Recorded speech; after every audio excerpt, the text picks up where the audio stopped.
সবাইকে আসসালামু আলাইকুম। আজ আপনাদের বানিয়ে দেখাবো কোরিয়ান কিমচি। আশা করি আমার আজকের রেসিপি আপনাদের ভালো লাগবে। কথা না বাড়িয়ে চলুন জেনে নিই কোরিয়ান কিমচি বানানোর প্রস্তুত প্রণালী। কিমচি বানানোর জন্য আমি একটা ক্যাবেজ নিয়ে নিয়েছি। এটা হচ্ছে নাপা ক্যাবেজ বা কোরিয়ান ক্যাবেজ।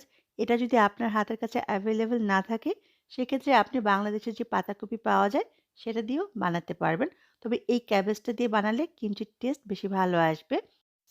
ক্যাবেজটা খুব ভালো করে ধুয়ে তারপর কেটে নিতে হবে। কোরিয়ানরা সাধারণত এই ক্যাবেজটাকে ২ টুকরা করে অথবা ৪ টুকরা করে কিমচিটা বানায়। তবে আজকে আমি ছোট, ছোট টুকরো করে কিমচিটা বানাবো। এভাবে বানানো যায়। আপনি আপনার পছন্দ মতো যেকোনোভাবেই কেটে নিতে পারবেন। আজকে আমি একটা নাপা ক্যাবেজ দিয়ে কিমচিটা বানাবো। প্রথমে একটি বলে নিয়ে নিলাম। এবার এখানে ১/২ কাপ পরিমাণ লবণ নিয়ে নিয়েছি। এবার লবণ দিয়ে আমি খুব ভালো করে ক্যাবেজটাকে মাখিয়ে নিব। কিমচি বানানোর সময় কিন্তু প্রচুর লবণ ব্যবহার করতে হয়। এবার আমি ঢেকে রেখে দিব ২ থেকে ৩ ঘন্টার জন্য। ক্যাবেজটা কিন্তু অনেকখানি পানি ছাড়বে। একটা হাঁড়িতে নিয়ে নিয়েছি নরমাল তাপমাত্রার ১.৫ কাপ পরিমাণ পানি। দিয়ে দিব ২ টেবিল চামচ পরিমাণ চালের গুঁড়া। আমি কিন্তু হাঁড়িটা এখনো চুলায় বসাই নাই। এবার খুব ভালো করে চালের গুঁড়াটা পানির সাথে মিশিয়ে নিব। খুব ভালো করে নেড়ে মিশানো হলেই হাঁড়িটা আমি চুলায় বসিয়ে দিলাম।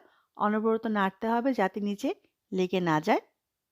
মিনিট খানেকের মধ্যে চালের গুঁড়াটা ঘন হয়ে যাবে। এই পর্যায়ে দিয়ে দিব ২ চা চামচ পরিমাণ চিনি। একটু মিষ্টি হলে খেতে ভালো লাগবে সেজন্য। চিনিটাকে খুব ভালো করে নেড়ে মিশিয়ে নিব। কিমচিতে চালের গুঁড়ার এই মিশ্রণটা ব্যবহার করে মসলাটা খুব ভালো করে সবজির গায়ে লাগবে, খেতেও ভালো লাগবে। তবে আপনি চাইলে এই মিশ্রণটা বাদও দিতে পারেন। এটা ছাড়াও কিমচি বানানো যাবে। মিশ্রণটা রেডি হয়ে গেছে। এবার আমি নামিয়ে নিব। ফিরে আসব ঠান্ডা হওয়ার পরে। ২ ঘন্টা পরে আমি একটু চেক করে নিব। নাপা ক্যাবেজ থেকে কি পরিমাণ পানি বের হয়েছে দেখুন অনেকখানি পানি বের হয়েছে। কিমচি বানানোর জন্য নাপা ক্যাবেজটা রেডি হয়ে গেছে।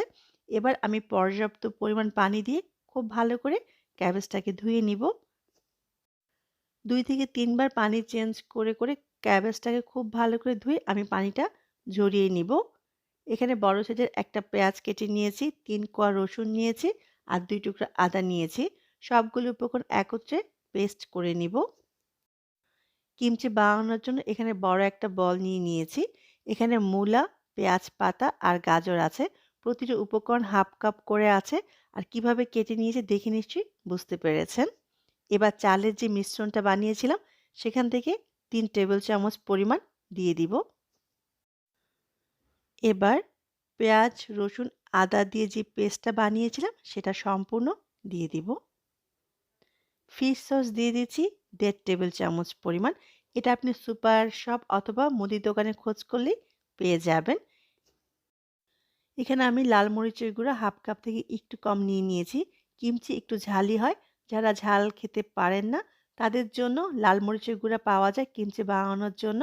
সেটা ঝাল হয় না। সেটা বাজার থেকে কিনে এনেও ব্যবহার করতে পারবেন। এবার সবগুলো উপকরণ একত্রে খুব ভালো করে মেখে নিব। এবার ক্যাবেজটা পানি ঝরিয়ে রেখেছিলাম সেটা সম্পূর্ণ দিয়ে দিব। ক্যাবেজে কিন্তু আমি যথেষ্ট পরিমাণ লবণ দিয়ে মেখেছিলাম। সেজন্য এখানে আমি এক্সট্রা করে আর লবণ ব্যবহার করি নাই। আপনি খেয়ে দেখবেন যদি মনে হয় যে লবণ কম হয়েছে সেক্ষেত্রে আরেকটু লবণ ব্যবহার করবেন। সবগুলো উপকরণ আমি একত্রে মেখে নিয়েছি। কিমচি আপনি সাথে সাথেও কিন্তু খেতে পারবেন। আজকে আমি কিমচিটা ফার্মেন্টেশন প্রক্রিয়া শুরু হওয়ার জন্য এরকম একটা মাটির হাঁড়ি ব্যবহার করব। আপনি চাইলে প্লাস্টিক অথবা যেকোনো পাত্রেই কিমচিটা রেখে দিতে পারবেন। কিমচি সম্পূর্ণ পাত্রে নেয়ার পরে পাত্রটাকে ঢেকে আমি নরমাল তাপমাত্রায় রেখে দিব ২ থেকে ৩ দিনের জন্য। ফিরে আসব ২ থেকে ৩ দিন পরে। ফিরে এলাম ২ দিন পরে। কিমচি থেকে খানিকটা পানি ছেড়েছে। কিমচি ফ্রিজে রেখে ৭ থেকে ৮ দিনের মতো খেতে পারবেন। সাদা ভাত বা যেকোনো কিছুর সাথেই খেতে অনেক মজা। খালি খেতেও কিন্তু অনেক মজা। যারা ঝাল পছন্দ করেন তাদের জন্য পারফেক্ট একটা রেসিপি। একটু ঝাল, খেতে কিন্তু অনেক মজা। অবশ্যই বাসায় বানাবেন আর আমার কমেন্ট বক্সে জানাবেন কেমন হলো। সবাই অনেক ভালো থাকবেন। আমার জন্য দোয়া করবেন। আজকের জন্য আল্লাহ হাফেজ।